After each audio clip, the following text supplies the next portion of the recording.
A gente falou recentemente num vídeo extra do pouso com vento de través de um A380 que deu o que falar. Mas qual é o limite de vento com que os pilotos podem pousar, afinal de contas?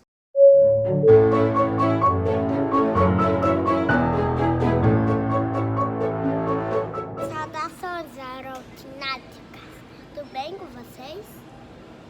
E agora? Tudo bem! Já visitou a loja do aviõesemusicas.com.br? Então visite a loja do aviõesemusicas.com.br. Tem camisetas, tem capas de passaporte, como essas aqui, ó, de couro legítimo, capinhas de celular customizadas. Sensacional! Loja do aviõesemusicas.com.br.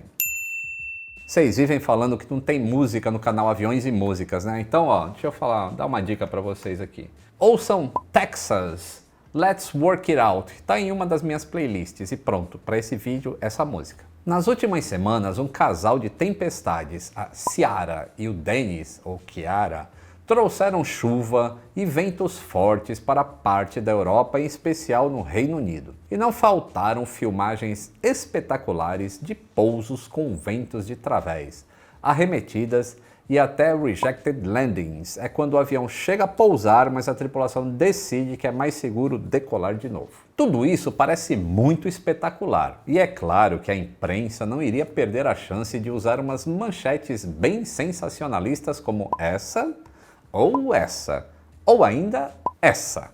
Mas como sempre, aqui no Aviões e Músicas, a gente vai mostrar para você que por mais assustador que os jornais possam fazer parecer, ou um passageiro desavisado pense que isso tudo não passa de um dia normal no escritório para esses pilotos. Ok, talvez um pouco mais divertido que outros dias normais, mas ainda assim um dia normal. Primeiro, lembrando que olhando de fora, de certos ângulos e com zoom, a coisa fica parecendo bem mais dramática do que realmente é. Lembra da decolagem vertical do Max, que a gente explicou aqui no episódio 223 e era mais jogo de câmera do que outra coisa, né? Então, para os passageiros, nem dá para perceber que o avião está de lado. Mesmo para os pilotos, a pista não fica exatamente na frente deles e o ângulo do avião em relação a ela é perceptível, mas nem de longe tão exagerado como aparece nas filmagens do A380 das matérias dos jornais, que viralizou e até comentamos no episódio 563. Mas, bem, que ventos tão fortes são esses que obrigam os aviões a pousos tão aparentemente incomuns? Sim, é um dia normal no escritório, mas tem suas peculiaridades. E por que não vemos ventos como esses aqui no Brasil? Na verdade, a gente até vê, mas são bem mais raros por aqui do que nessas latitudes mais altas. E como na Europa tem muito mais gente filmando, fica parecendo que isso acontece lá. Mas isso não é verdade. Ventos de 30 nós ou cerca de 50 km por hora não são exatamente raros em lugares como Florianópolis, Guarulhos e Rio de Janeiro. Mas realmente 50, 60 nós aqui no Brasil estão associados a frentes frias muito velozes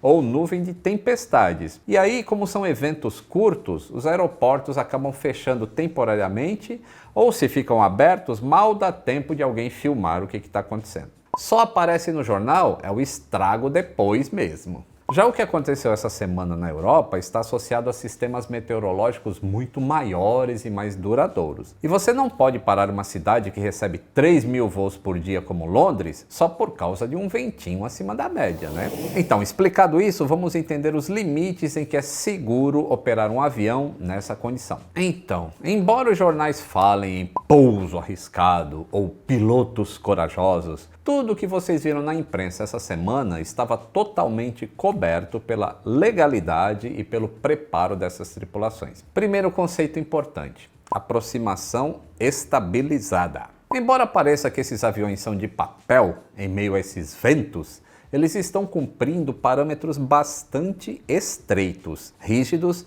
e imprescindíveis para a segurança da operação. E a qualquer momento, se eles saem desses parâmetros por mais de alguns segundos, uma arremetida é iniciada e outra aproximação é começada do zero, para garantir que a segurança esteja sempre em primeiro lugar. Então, eles precisam manter uma velocidade pré-determinada, uma razão de descida pré-determinada e um regime de potência pré-determinado. Saiu desse envelope, interrompe e começa tudo de novo, igual a esse Boeing 787 da KLM. E é claro que tem limites de quantas vezes você pode tentar pousar, e geralmente, depois de 2 tentativas sem sucesso, o avião segue para um aeroporto alternativo onde as condições estejam melhores. Já os aviões que conseguem cumprir todos esses parâmetros até o solo, pousam. Mas como só acaba quando termina, se em algum momento o controle do avião ficar comprometido, o piloto não tem dúvida. Enche a mão nas manetes e sobe de novo. E bora tentar outra vez de maneira mais estabilizada, como aconteceu com esse Boeing 777 da British Airways. Por isso que os spoilers são tão importantes, porque quando eles quebram o efeito de sustentação das asas quando o avião toca o solo, colocam todo o peso da aeronave sobre os trens de pouso e com isso diminuem em muito a chance de uma rajada de vento desestabilizar o avião na pista. Como quase aconteceu com esse Airbus A330 cargueiro da Qatar, que foi filmado por outro piloto.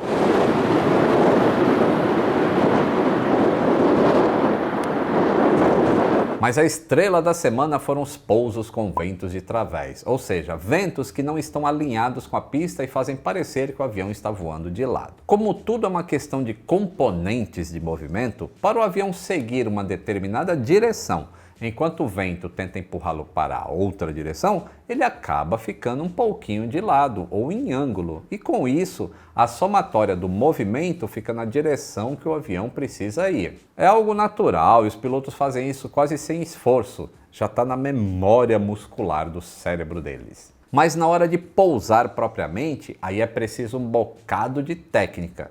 E já adiantamos algo no vídeo que eu falei antes do A380, mas hoje eu vou mostrar para vocês de forma um pouco mais detalhada as 3 técnicas que são usadas para pousar com esses ventos laterais. A primeira técnica é chamada de crab.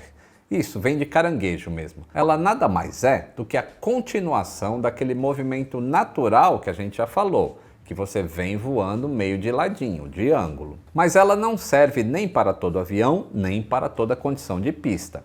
Ela funciona melhor com aviões maiores, com trens de pouso mais robustos e em pistas molhadas. Por que isso? Porque ela tende a forçar muito a estrutura do avião e ser até desconfortável para os passageiros sentados mais atrás do avião. Além do que, em aviões menores e pistas secas, a aderência das rodas em crab na pista podem até jogar o avião na direção da grama, além de poderem levar a um desgaste maior e até estouro do pneu. Isso eu estou falando de aviões pequenininhos, tá? Além disso, o piloto tem que levar em consideração o tamanho e o comprimento do seu avião, para garantir que nenhuma parte da aeronave toque o chão fora dos limites da pista. No vídeo do A380, a componente era de cerca de 18 nós de través, então o desvio nem era tão grande assim como o vídeo fez parecer. E eu já expliquei que era por causa das distorções óticas que acontecem nesse tipo de filmagem. Mas aqui dá para ver esse Boeing 737 da TUI pousando perfeitamente em crab numa pista molhada. A outra técnica que pode ser usada é chamada de side slip. O piloto alinha o eixo do avião com o eixo da pista e para evitar que o vento tire ele do eixo da pista, ele abaixa a asa na direção de onde vem o vento. Com isso, a componente da sustentação é usada em parte para compensar o desvio que o vento faria, mantendo assim o avião no alinhamento da pista, como dá para ver nesse Boeing 737-8 MAX fazendo de maneira impecável.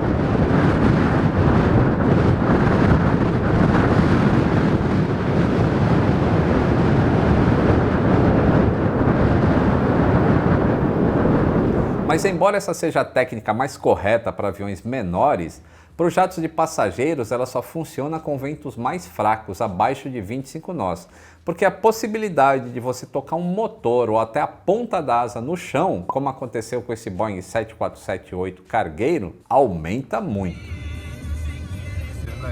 Ai, cara! Ah, xingou o motor! Sim, xingou o motor. Ou seja, essa técnica, que tem o nome de glissada em português, é bem bonita de ver, mas tem o seu uso um pouco limitado na aviação comercial. Então, para se ter o melhor dos dois mundos, entra a terceira técnica, que é a que vocês mais viram nesses vídeos. Ela se chama decrab, isso mesmo, descaranguejar. Exatamente como esse Boeing 777 da Emirates. Você vem no crab durante a aproximação toda, e aí na hora que você arredonda o avião, um pouquinho antes de tocar, Você troca o crab por um side slip, dando um pedal no avião e movendo o leme para alinhar o nariz do avião com o eixo da pista, e dando uma ligeira correção nas asas, que tenderiam a ser levantadas pelo vento se você não compensasse esse movimento. Essa manobra exige precisão e destreza dos pilotos, como a desses pilotos aí de um Boeing 737NG pousando com 22 nós de vento de través. 30, 20, 10.